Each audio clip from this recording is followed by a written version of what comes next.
welcome students. Today I will give a lecture regarding the evolutionary significance of ctenophores. Again listen, subject of our topic is evolutionary significance of ctenophores. First of all, you know about the evolutionary history. Your pioneer biologist, or you can say geologist, named as your Holt in 1829 was the first geologist to recognize the group ctenophora.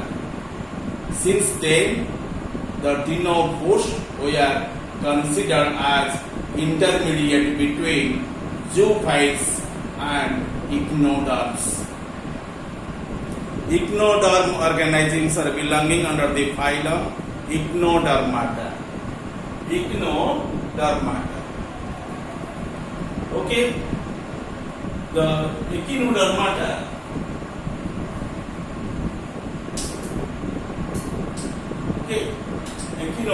Echinodermata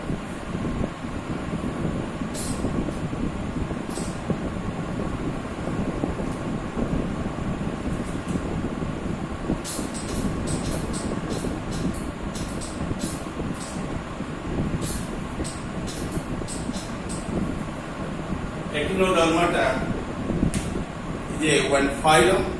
In it you find exclusively marine species which are possessing the throne-like structures on its body. Your Coelurosauria also possessing the nidoblast cells or nematocyte cells which are possessing the trigger-like structures with a pointed tapering ends, and due to possessing the batteries on its body surface, or also possessing your nematocyst or cyclic structures, and that one called as the coelurosauria. But the organism Echinodermata are all the surface possessing the throne-like structures. So it is called as spiny animals, and they are possessing the same characters, and they will be remaining under the Echinodermata in this end. Okay, and the geologist named was the Holt, 1829, and first recognized the group of the ctenophora. Since then, the ctenophores were considered as the intermediate between the zoophytes and echinoderms. After him, another biologist came to that research field, and he was known as your Leichardt in 1847 to 1848. Okay, and he first separated the Coelurosauria from the Echinodermata, but the sponges and ctenophores continued under the Coelurosauria. Okay, you see, after the Echinodermata, you find the Coelurosauria. The Leichardt generally differentiates the Coelurosauria from the Echinodermata, but Coelurosauria also comprising the sponges and also comprising the ctenophora. Then, after him, you find another the biologist or geologist who named as the Vasmeyer, and in 1877, and separated the sponges from the coelurosauria, and since the ctenophores were included under the so-called phylum Coelurosauria. The Vasmeyer in 1877 separated the sponges from the Coelurosauria, and Coelurosauria generally comprising the Nidaria as a group of organisms along with the ctenophora, and Coelenterata generally comprising the ctenophora and Nidaria after the Casimir who separate the sponges from the Coelenterata. Then your scientist that is called as Estep in 1889 separated the ctenophora from the Coelenterata, and Coelenterata only comprises Nidaria as the subphylum. Okay, and the Bessemer separate the sponges from the coelentrates, and since then ctenophores were included under the so-called phylum your Coelenterata. And lastly, your Hessek in 1889 and separated the ctenophora from the Coelenterata. Okay, acknowledge the ctenophores as a separate group. Then you come to know about the ancestry of the ctenophores. Nothing definite is known about the ancestry of the ctenophores. It is generally believed that they are aroused from a basic stock which gave rise to the your Nidarians, as there are certain resemblance between the ctenophores and Nidarians. Both ctenophores and Nidarians also remaining under the coelenterate. And lastly, your ctenophores should be separated from the coelentrates as one phylum, and Nidaria be remaining within it as the one subphylum in the coelentrates. Then many zoologists have placed the ctenophores in the phylum Coelenterata, and presence of the nematopod sites and in at least one ctenophore species called as the Euchlora rubra points to the common origin with coelentrates in the distant past. This shows your strong evidence of the origin and close relationship of the ctenophores with the coelentrates. Remember the species. What the species? Which are resemblance with the coelentrates.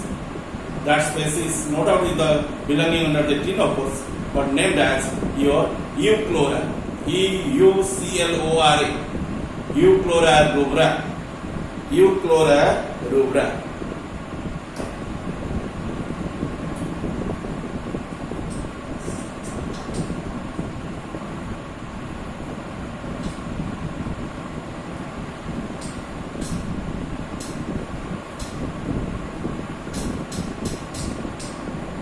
Euchlora rubra, and this species spelling not here, Euclora, Euchlora rubra, Rubra. Okay, and Euchlora is the generic name, and while rubra is the specific name. Okay, and I wrote this one in capital letter, but it will be written as the small letter. And in generic, the first letter would be capital, other should be small, and spaces all letters should be small in there.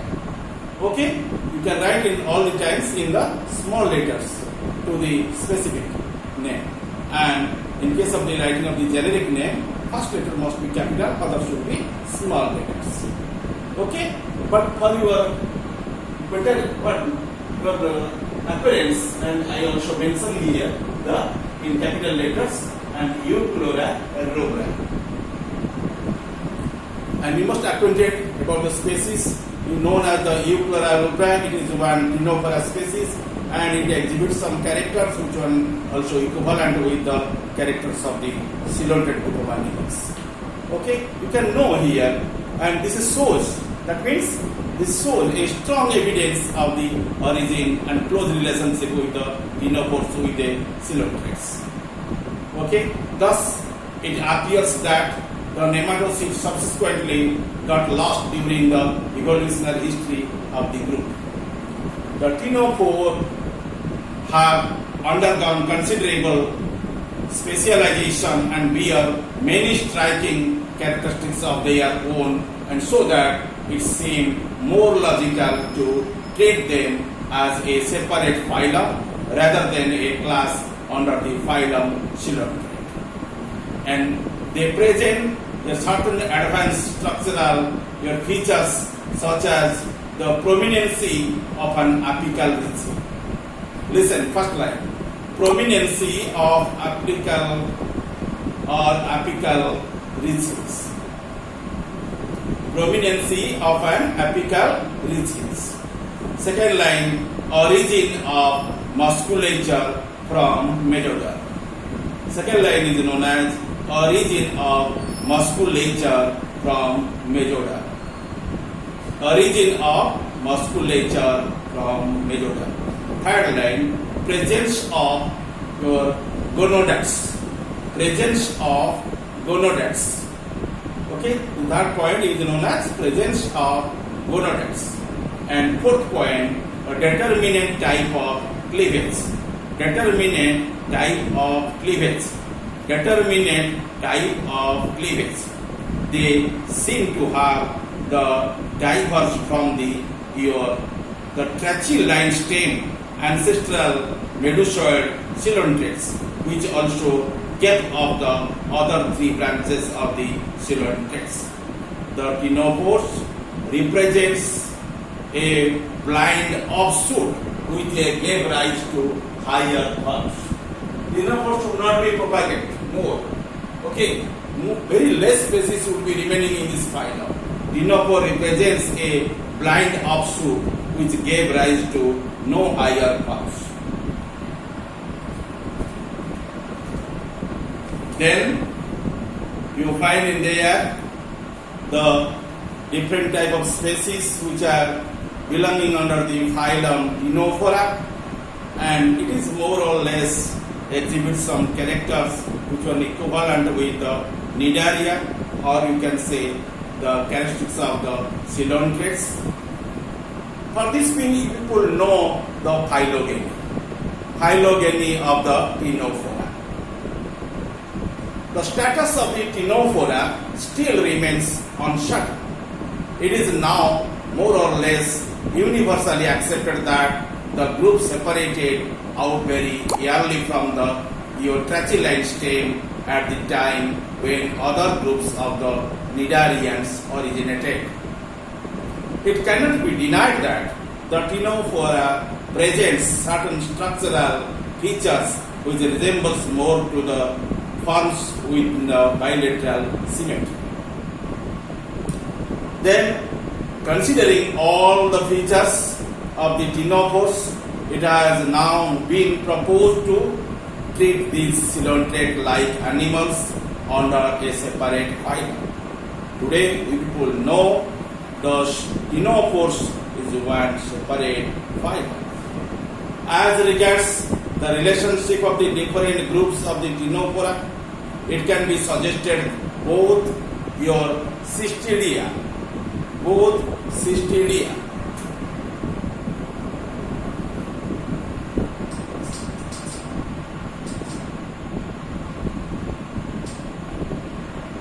okay,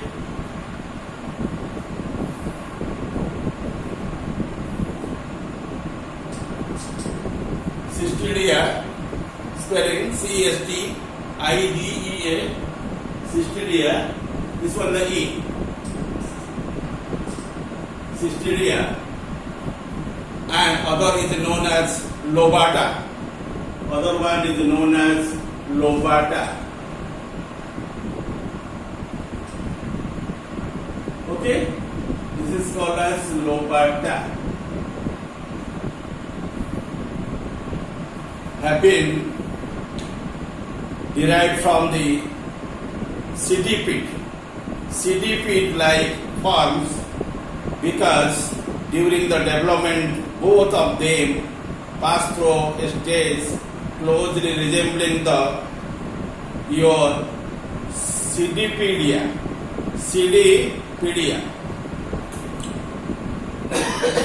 The centipede like CYDI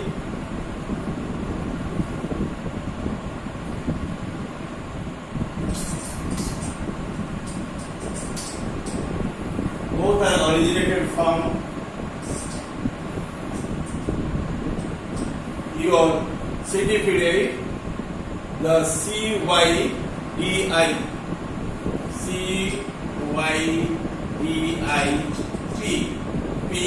double PPID.